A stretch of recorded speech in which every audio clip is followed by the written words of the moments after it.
नमस्कार स्वागत करुच्ची आज मुख्य गुरुत्वपूर्ण खबर को आपको दर्शक बंधु एवं आम हस्तगत होता खबर रही पाणीपाग संपर्कित लघुचाप संपर्कित देश में वर्षार उत्पत्ति 16 राज्य को आईएमडी हाई अलर्ट जारी तेबे पाणीपागर स्थिति किभली भाव में रही वर्तमान परिस्थिति में पाणीपाग विज्ञानी मानकर ए संबंध में मतामत कौन रही केउं स्थान को भारी वर्षार संभावना रही केउं स्थान को स्वल्प वर्षार संभावना रही जाना से संपर्क में संपूर्ण विवरणी मुझे ये भिडियो प्रदान करी से निश्चित भिडियो को प्रथम शेष पर्यंत देखिए जदि भिडियो भल लगे तो पाखे लाल बटन दबाई निश्चित सब्सक्राइब करेंगे पाखे बेल आइकन बजाइदेवे और ऊपर आसुवा ऑल नोटिफिकेशन क्लिक कर भूलें जहाँफल एभली भिडियो सर्वप्रथम आपण मान निकट में पहुँच पार तेज आसतु जाना आज पाणीपाग संपर्कित विशेष गुरुत्वपूर्ण सूचना। बंगोपसागर में सृष्टि होता अवपात प्रभाव में एवं देशर विभिन्न प्रांत में मौसुमी वर्षा जारी रही। भारतीय पाणीपाग विभाग बा आईएमडी आगामी 24 घंटा मध्य ओडिशा, उत्तर प्रदेश, बिहार, दिल्ली, एनसीआर एवं राजस्थान समेत 16टी राज्य में प्रबल अति प्रबल वर्षा होगा नहीं सतर्क सूचना जारी करिछि। राजस्थान में रविवार ठारू प्रबल वर्षा होता बेले सोमवार मध्य यही स्थिति जारी रहिबार संभावना रही। सेहीपरि उत्तराखंड, हिमाचल प्रदेश और जम्मू काश्मीर भली पार्वत्य राज्यगुड़िक मूषलधार वर्षा होतिबारु भूस्खलनर आशंका देखादेइछि। एहाको दृष्टि रखी पर्यटक और स्थानीय बासिंदा को सतर्क रहिबाकु प्रशासन पक्षरु परामर्श दिया जायछि। पाणीपाग विभागर ताजा अपडेट अनुसार गत एक सप्ताह मध्य होइतिबा भल वर्षा जोगु मौसुमीर कोटा शीघ्र पूरण होइछि।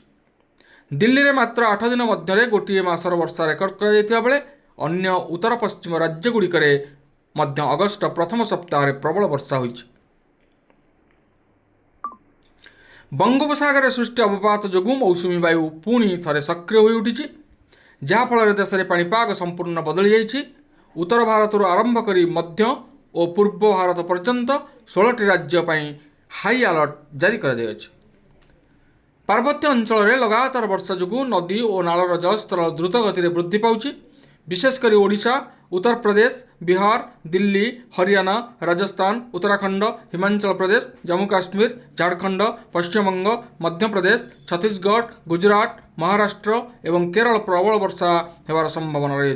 पाणीपाग विभाग लोक मानू बाहर को बाहर समय एवं यात्रा कला बेले विशेष सावधानता अवलंबन करने को परामर्श देइछि। उत्तर प्रदेश में मौसुमी एवं बेस सक्रिय मोडे रही।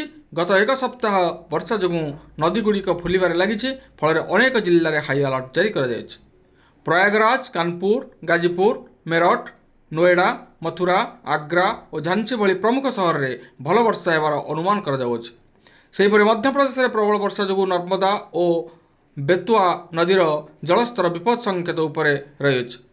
राजस्थान जयपुर, अलवार और भरतपुर समेत 19टी जिले में भारी वर्षा पर सतर्क सूचना जारी कर बिहार गया, पूर्व और पश्चिम चंपारण, रोहतास, मुजफ्फरपुर और पूर्णिया भली जिलागुड़िक प्रबल वर्षा सहित वज्रपातर आशंका थिबारु सेठाकार बासिंदा को सुरक्षित रहिबाकु कुहाଯାଇଛି। अगस्ट द्वितीय सप्ताह अर्थात 13 तारिख पर्यंत सारा देश में मौसुमी प्रभावशाली रहिबो। उत्तराखंड, हिमाचल प्रदेश, जम्मू काश्मीर अगस्ट 11 पर्यंत एवं उत्तर प्रदेश, बिहार, राजस्थान, मध्य प्रदेश अगस्ट 12 पर्यंत वर्षा लगी रहिबो। पश्चिम बंग, झारखंड, आसाम, गुजरात और महाराष्ट्र मध्य आसंता 2 ରୁ 3 दिन पर्यंत अलर्ट जारी कर दक्षिण भारत कर्नाटक, तेलंगाना, केरल और तमिलनाडु मध्य मौसुमी सक्रिय रहा फल प्रबल वर्षा हो पारे।